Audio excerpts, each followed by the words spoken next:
Hi, and welcome to the Math Together show where thoughtful educators gather and learn together. I'm Dr. Sue Looney.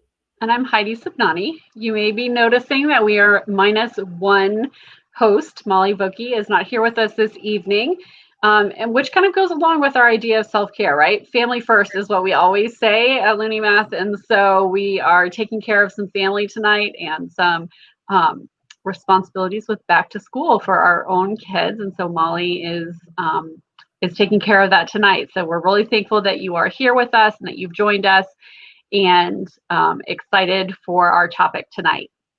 Great. And so if you're here, if you would let us know by hitting like or saying hello, let us know where you're from. And we're going to be talking about a really important topic. And if you have ideas, we would love to hear them. So feel free to add those into the comments. So our question for this evening is, how do you incorporate self-care into your day? We think this is really timely and critical to have this important conversation this evening. So we're going to get into that. And before that, just a couple of announcements. Yes, so we just want to make sure that we are letting everybody know that we are going to be focusing on our members for the next couple of months. The Math Together community is going to be closing to new members on September 30th, which is coming right up. Up until that point, we are going to be accepting new members. If you want to join a community that is really supportive and is helpful to get ideas from and support from, as we are really facing this school year unlike any other. But we want to let you know that that opportunity is closing until January of 2021. And remember that your first month is always free. So we would love to see you in that space if that is something that you would like to do, and we would love to support you there. Great. So we're going to jump right in. Yes. So we're jumping in and speaking about something that has become really critical, we feel, for all of us right now, this idea of self-care for educators. As educators, we've been preparing most of the summer, right, to meet our students and to think about the trauma that they have been going through since COVID start, and with all of the crises that have been happening with the death of Black individuals, both men and women, and the lack of justice in that space. And so because we serve these students, we've been thinking about that and how we can support them and how we can reach out to them. Right. But I wonder how much we've actually been doing for ourselves as educators. Yeah. How have we been building that into our own self-care? And I'll be honest, that's something that I've struggled with myself over the last couple of months as we try and take care of family, we try and take care of students, we try and take care of teachers, our businesses. All of those things are really, really difficult at this time. And I think it hits home for me more. This month, September, is Suicide Prevention Month.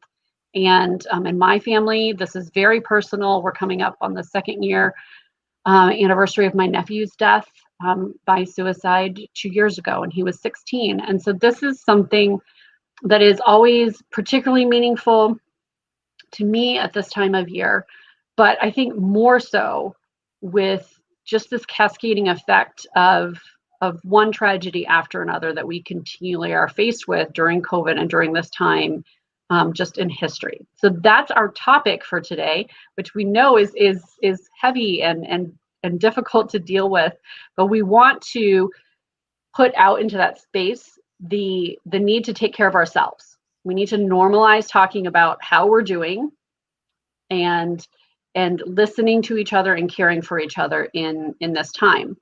So one of the people that I started studying and following when all of this started was Dina Simmons, and she's been doing a lot of work around how we provide opportunities for self-care for our students. And she had a quote this week on Twitter that I'm going to read now, and I found that this is something that we need to think about as educators and as adults as well, and as we provide those opportunities for our students. So I'm going to put the readers on. So while self-care strategies are meant to help us feel good, some might not be so good for us. Ask students to assess their strategies. Is this healthy for my relationships and me? Will this help me do and be better?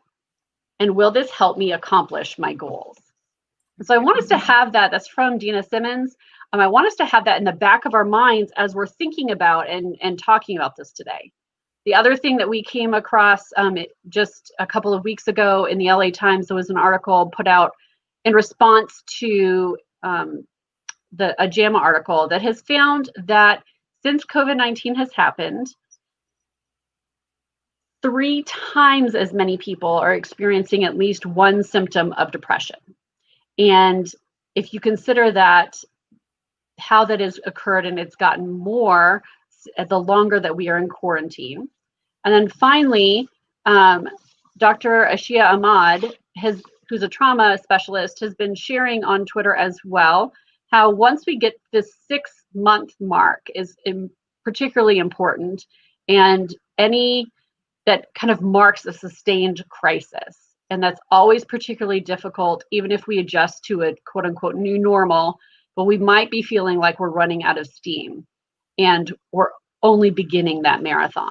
And so we want to kind of use that to set the stage and think about where we are and how we're doing and how we're taking care of ourselves in this particular time and space. Yeah, so statistics are really a lot to think about. The idea that it's 3 times as many people as we usually see, and that might even be underestimating things. Right. So there's this idea of that I've come across in my readings as well, and I want to share that I'm very in touch with this, that it's like fatigue. So it's not the fatigue when you get COVID and you're actually sick and it's a symptom. It's this, what you just said, Heidi, that we actually thought we were, just kind of had to hold our breath and tread water, right? Right. And then it turned out it's a marathon. Like it's not, and we can't see the shore, right? And so it's hard to be in this space. And so we need to acknowledge those things. And so I started thinking about this fatigue and hearing from those people that I love and those people that I support, and in particular educators, and just being really aware, like if we don't acknowledge and then do something for one another, we're really going to have a problem. Right. And so I started reading about resilience, and it's a word that I really, really like a lot. We've talked to our students before about this thing called grit, and grit, to me, that story starts to become problematic because it's almost like, suck it up, right? It almost has these tones of, if I was just tough enough, I could handle this, right? But resilience is different. And so I was reading some literature from the Harvard Center for the Developing Child, and we're going to share resources, including a link to this. And they talk about resilience, and they define resilience as having a good outcome in the face of adversity. So that's what we want. We're facing adversity like we've never faced before, probably. Even if we've faced other kinds of adversity, this particular kind of adversity with all of our students in various situations with the pandemic is different. So we want a good outcome. And so I want to share for a moment. I'm going to share my screen, and I want to share with you a visual from Harvard. And I just want to put this picture in your mind's eye, and then we're going to hop back over to Heidi and I speaking. But it's this idea that life is about this balanced scale. And on one side of the scale are the negative things that are happening, and on the other side are positive things that are happening. And then there's that fulcrum in the middle. And you can see right here that the scale is tipped towards the negative. So I'm just going to come on back into the studio here. So the negative things that are going on are illness, loss of job, uncertainty. For someone like myself, I feel a lack of control. That's very hard for me. And it's tipping. Our world is tipping in that direction. And the other side are all the positive things. So we say things like, I have more time with my family. I've been able to slow down. I don't have a commute, right? There's these, we know those things are there. And then in the middle is this fulcrum. So what I have been doing is I keep trying to unload that negative, okay? And the negative side of that scale is out of my control. So it's a ridiculous battle. And so I am, like pushing a major boulder uphill, right? Like I keep trying to take stuff off that side, right? But where I do have more control is the other side of that scale. So I can add to the positive. So we're going to talk about that. And Heidi's going to share you're going to share some really nice Mhm. strategies for that, how we can add to the positive. So if I can't change that negative and I want to start to tip it. And then the other really interesting thing that they talk about is the fulcrum. So the fulcrum are my toolkit of things that I can do to organize my life and myself in the moment of crisis. So here's where executive functioning comes in. So if I create a schedule, if I make a commitment and have an app that reminds me to walk today, if I have a journal next to my bed in the routine of writing in it, when I start to do those things, that's the fulcrum. And if I move that fulcrum, it'll also get more in balance. So I have control there. So that's our toolkit. And I just found that to be a really powerful way of thinking about what we do as we're in at the 6-month mark of dealing with the trauma of the situation that's the world around us. So I wanted to share that with you. Kind of interesting, right? Yeah, no, I think, it's that piece of, and I love how you're talking about, we try and take things off the negative. And there are so many things that we don't control now. We went from, and my husband always jokes with me that I have like the illusion of control. We always think that we have more control in our lives than we actually do. And when, for us, it was March 13, we were all together. And then immediately, like that weekend, everything began to kind of shift and stop in a very dramatic way when you're in a building one day and then just not again. And so all of those things feel very traumatic in the beginning, but then as time goes on, how do we deal with those stresses? And things that worked in the past may not work in this longer extended period of time. And so just for me, like, I love to read, and I have struggled to find books that I can actually sit and read the whole thing through that keeps my attention. Or I love to try new recipes. Can't do that. Like, I can't invest in something that could be awful, right? Right. So it has to be something that I know is going to turn out. So I've gone back to no risk at all. Well, I think that's the fulcrum, right? So that's where our brain power is taxed right now. So if we think about executive functioning in the frontal lobe of our brain, where we have the power to organize, make sense of our surroundings and make decisions, it is compromised at this moment in time. Right. When we're in a traumatic situation. There's real brain chemistry there, right? So trying to read, we just might not have the cognitive space for that, but there's something we can read, right? So then, or there's a certain time of day that we can read, right? So I can slide that fulcrum to pull that in. I mean, the things have gotten really fluffy. There's not a lot, like, very happy, fluffy. I'm like watching West Wing again from the beginning, just like because it feels nostalgic and more secure, and all of those things that we feel like, okay, I need to go back to, I need to think about. And I was reading an article today by Christina Torres, who wrote an article in Medium about this idea to schedule. And I used to thrive on scheduling, but just the idea of making a schedule for me has been very overwhelming. But it's been something I've had to really begin to force myself to get back into, and putting those blocks of time in versus just leaving things open. In part, it's better for my family, but it's also really important for me to think about, okay, what things do I need to do, and how do I build that space in? Because if I don't put it in my calendar right now, it's not happening. Right. It's really not. Like, I little things like call your mother and go take a walk, and call your doctor to get your teeth cleaned, or make an appointment for a flu shot. All of those things have to go in the schedule. If they don't, for me at this point, it's not happening, because it feels like one more thing that I'm supposed to do, but that just gets shoved aside when some other mini crisis comes up in our in our life. Yeah, and if we create in our mind's eye the picture of that scale, we can think about all those things you're talking about, is about my ability to move the fulcrum. So I'm not getting rid of negative and I'm not adding Right. positive, but I am gaining control.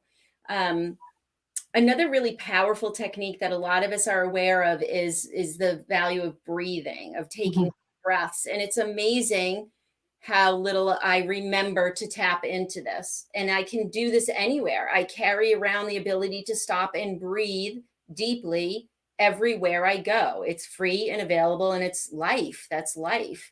And so we can do this, and we can deep breathe for 60 seconds and significantly change our body chemistry, because we are flooding our body with oxygen and with feel good hormones in that moment that change the game. So there's some real things happening when we stop and deep breathe. So it's really cool. I'm so excited about this website. And again, I'm going to put a link in the comments shortly where you can grab these resources.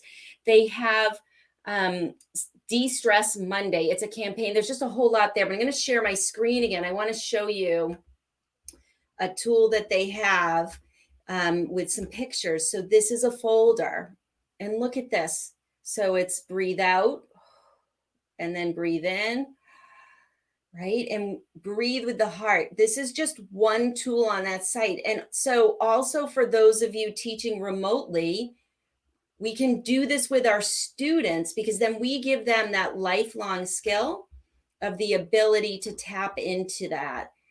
Just a moment. It's just awkward when I transition back to, here we are, we're back. And I think that's such a critical skill that I have to remind myself to do as well. It's one that I'm trying to teach my kids, but even for myself, to like drop my shoulders and breathe for a moment and think about it, because you know, like wearing my shoulders as earrings, like walking around like this half the day, and not having that moment to stop and think and take that breath. And so I was working with a teacher this summer, and that was one thing that we built into the schedule. It was like, okay, we're intentionally going to craft the day to include these opportunities for stretching as a group and breathing as a group, and really tapping into how we're feeling about what we're doing. And so being intentional about it versus like, oh yeah, that's a good idea. If it's a good idea, we'll often forget it. But if we build it into the schedule in that way, it tends to happen more often. Absolutely. And so what we've done is some of these ideas, and I know you have more, and if you want to share them in the comments, we'll share them out. We've created a document that sort of lists some of these strategies, as well as sharing that resource. For example, the one that I shared from the Harvard Center for the Developing Child, but other resources are on there as well. And what we're asking that you do is take a pledge around those ideas. So like Heidi, like you're saying, if I don't schedule it in, it doesn't happen. So we're asking, and we're going to share a few more ideas that are on our list. We're asking you to commit to take care of yourself and bring a friend with you. Go find your friend, your neighbor, your daughter, your son, your, whatever, your mom, your partner, and say, we're going to take a pledge to take care of ourselves. And we're giving you a piece of paper where you check which of these, or you fill in your own idea, do I pledge to do to take care of myself?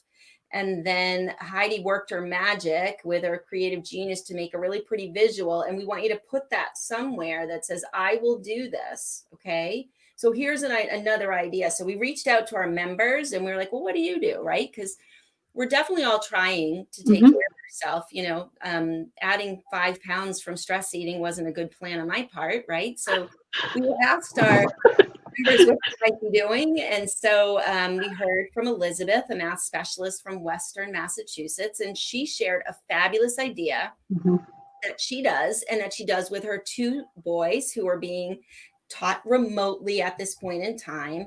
And they have a bin, and she took a picture to show it to me. So they have a bin that is underneath their desk, and then she has one under her desk, and all the things go in there. And when school is done, everything goes in that box and it closes. And then when she's done, because her work's a lot online, she's like logging out of all the apps and the programs and the teaching reminders and then putting it away. So when we're working from home, we've lost our boundaries of work to family to teaching. Like everything is very blurry. And so this box helps them to put away and now transition into, oh, I'm now not in school, I'm now at home because I put those materials. Mhm. That's one idea. I think there were a few others, Heidi, that you wanted to. Yeah, I love that idea. And I know I'd heard a story growing up about someone who left their house every day and touched a plant on the outside of the house as they were either coming in or going out. And that's where they left the work worries, right? But like you're saying, we can't do that. So Elizabeth's idea of putting it in a box, like literally, I'm putting it in a box and I'm putting it away Closing. is, yeah, I'm closing it. It's done. That's such a critical piece to understand. So I have been doing a variation on that pretty much my whole life. Whereas on the weekends, I take, it started out for religious reasons, but it stuck with me for self-care reasons. I take a 24-hour break from work. And so I don't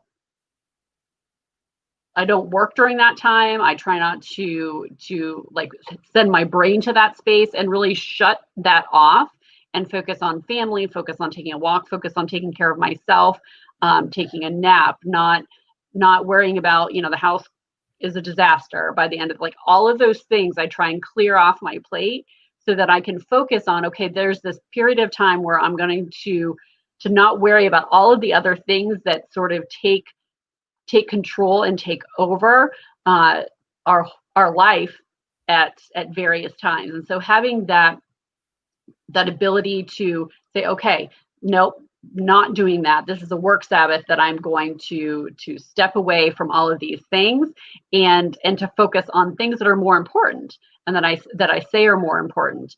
And so that is one. I think also we had talked at the beginning about normalizing talking about our mental health. And so I think it's really critical to acknowledge as well. Sometimes we need medical attention and help in this. Sometimes we need to talk to a trained professional. And sometimes it's enough to talk with our friends or families and create groups. And so for us, as the Looney Math ladies, my husband calls us, it's been Marco Polo, right? So we have that app. We talk to each other regularly and check in. It's allowed me to connect with family members who are kind of scattered all over the place and leave messages. And so that's a really cool thing to consider. My parents and godparents have begun to use Zoom because they were forced to, right, during this time. It was not something they were interested in doing before, but they were forced to do it. Now every week they meet as a group on Zoom and talk and connect and see each other, even though they're spread out over the country. And my mom reads a continued story to my kids at night now through Zoom. So those are things that if we weren't forced to, I don't know that we would have thought about it. But now in that need to continue to connect, that's one thing that we can do and that we can think about. Yeah, and so we might be spending our technology. We may have been things for a good amount of the day, but we really need to connect. And if that's what we have at our fingertips, then we need to take advantage. Mm-hmm. So I did paste in the comment box the link. It's acting weird on my end. So when we finish, I will go into Facebook when we're not live and see if I can update the link with that resource. So we know this is not mathematics, and it may in fact not feel educational, but we felt that we needed to have a conversation and acknowledge that we see educators. We know that you're on the front lines right now. We appreciate you and all that you do in the service of children. And we want you to take care of yourself. So we really wanted to have this conversation. So I think we'll wrap it up here. A reminder, just again, if you would like to continue to have the support of a learning community, you might check out the Math Together learning community, and there's a free trial, so there's no obligation. You can check it out, and then we're going to close that membership. Open enrollment will be closed for a few months while we just focus on the current membership, and then we'll open that up again in January. So just a reminder about that, but we think it's a really great way for a connection, and we had a wonderful conversation last night with some members. So so we hope that we might see you in that space. We are going to bring it back to mathematics because after all, we love mathematics, and that's self-care for me, is doing some math. Right. So I am really excited. Next week, in the interest of self-care, we are going to take a break. So October 1st, we will not be on live, but we hope that you join us on October 8th. We are so excited. I'm probably going to fangirl a little bit. Dr. Thomasita Adams is going to be joining us. And if you have not heard her speak or read her work, you are in for a real treat. She is brilliant and has so many great things that she's going to be sharing with us. The topic is going to be making sense of mathematics for teaching. And she will be joining us on that day, and it's going to be really exciting. So we hope that you will join us, and that we will also see you in the Math Together community. All right. So everybody, please take good care. Remember to be curious, and of course, to always be kind. Thanks, everyone. Good night. Good night.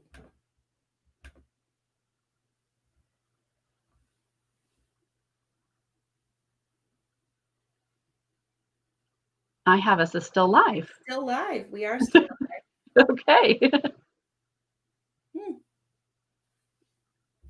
Trying it again. Well, so laughter was on that list. Yes, laughter's on that list, right? Feels like we should. So, I'm not sure. I may just completely close down the program. I wonder if that will do it.